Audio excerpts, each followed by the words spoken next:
আসসালামু আলাইকুম বন্ধুরা, আমি আপাড়া মিলন আজকে ভাকাম করে চলে এসেছি একবারে দেবীনগর, যেটা চাঁপাইনবাবগঞ্জের দেবীনগর, আর এটার গ্রাম হচ্ছে ধুলাউড়ি। তো ধুলাউড়ি কিসের লাগা নামকরণ চলেন শুনি। আচ্ছা, এটা দেবীনগর ধুলাউড়ি কেন?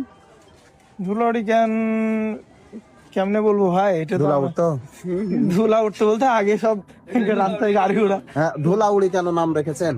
কি জন্য ছিল সেটা বলতে পারো। আগে ধুলা উঠতো, আর ধুলাউড়ির বাজার ছিল একটা নাম সেজি না কি, সে জীবনে কি আসছে সেটা বলেছে। দেবীনগর কিরকম মুসলমান দেশে দেবীনগর, দেবীর কথাটা দেব দেবী হয়েছিল কোন যুগে, তাতে দেবী হয়ে গেছে। তারপর ধুলাউড়ির বাজার টাজার ছিল, হাট ধুলাউড়ি হাট, এটা ধুলাউড়ি হাট। আসসালামু আলাইকুম, এটা দেবীনগর কেন না? দেবীনগর এটা তো অত দূর আমি বলতে পারবো। ধুলাউড়াটা কয়? ধুলাউড়া ধুলাউড়া আগে ধুলা উঠতো তো এখানে, এখন উড়ে না? এখন উড়ে না, এখন রোড এটা উড়ে না, এখন উড়বে। পানি ছিটালছেন সেই? না, তারপর রোড হয়েছে, তার আগে হাঁটু পর্যন্ত ডুবে যেত ধুলাতে। আপনি কি কইছেন ধুলাউড়া? ধুলাউড়ির নাম তো আগে থেকে আছে, এটা আগে থেকে ধুলা উঠতক না ধুলা শীতে? ধুলা উঠতো। আসসালামু আলাইকুম।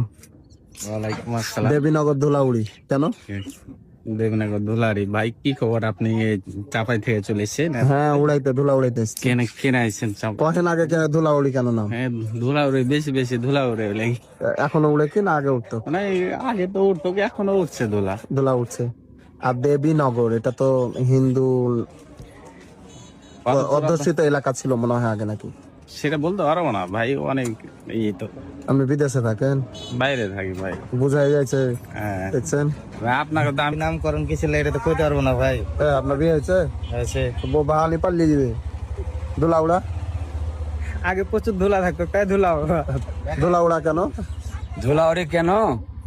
আগে যখন ধুলাউড়ির নাম হয় তখন ছিল বালু, আর বালুতে হাঁটলে হয় ধুলা। ও, তখন উড়তো তাহলে ধুলাউড়া। ধুলা উড়ি, উড়ালয়। উড়ি? হ্যাঁ, ও, উড়ালয় মানে বালুতে হাঁটলে ধুলা হয়। আচ্ছা, আচ্ছা। তো উড়া হলে হ্যাঁ। পুংলিঙ্গ ছিল। হ্যাঁ, এটা আর হচ্ছে স্ত্রীলিঙ্গ। এটা হচ্ছে মোজাহিদ ডাক্তারের মুখে শোনা। আচ্ছা, আচ্ছা।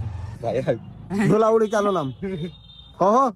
ধুলাউড়ির নাম ভাই এই জন্য যে অনেক ধুলা উড়ে, তার লাগে ধুলাউড়ির নাম। ধুলাউড়ি চখাম ব্যাপার জি, মানে আমি মনে করতাম যে এদিক দিয়ার এলাকা তা মনে হয় বাড়ি ঘর গালা কেমন হবে, কিন্তু হেবি একবারে ঝাঁকানাকা ব্যাপার স্যাপার যে একবারে চকমক হয়ে আছে, একবারে 5 তলা 6 তলা বিল্ডিং পর্যন্ত আছে। তা আমার খুবই ভালো লেগেছে এখানকার মানুষের ব্যবহার, এরা এত আন্তরিক, মানে কি কহবো, মানে মনে হচ্ছে কি যে একবারে কাছে চলে আসছে, সুন্দর করে পুজ করছে, কেমন আছেন, আপনার ওই ঘটনার কি খবর, এই সেই সবকিছু এত আন্তরিকতা দেখাইছে। আর ঘাটা গহন গালা কত চকমক হয়ে আছে, যে আগে ধুলা উঠতে কেমন যে ঘাটা গহন গালা সবকিছু একবারে ঝাঁকানাকা করে কার্পেট পেড়ে দিবে, এরকম একবারে অবস্থা করে দিয়েছে। বাড়ি ঘর গালাও খুব সুন্দর লাগছে, গ্রামটা খুব পছন্দ। যে আগে জানলে ঈদ কি বিহা করতে করে চকমক হয়ে আছে। তো জায়গা আপনার ভিডিওটা কেমন লাগলো ভাগ কমেন্টের মাধ্যমে কইবেন। পেজটাকে এখন পর্যন্ত যারা লাইক ফলো করেননি তারা পাকাম করে কই দিবেন। আর হয়েছে কি যে ভিডিওটাকে একটু ভাগ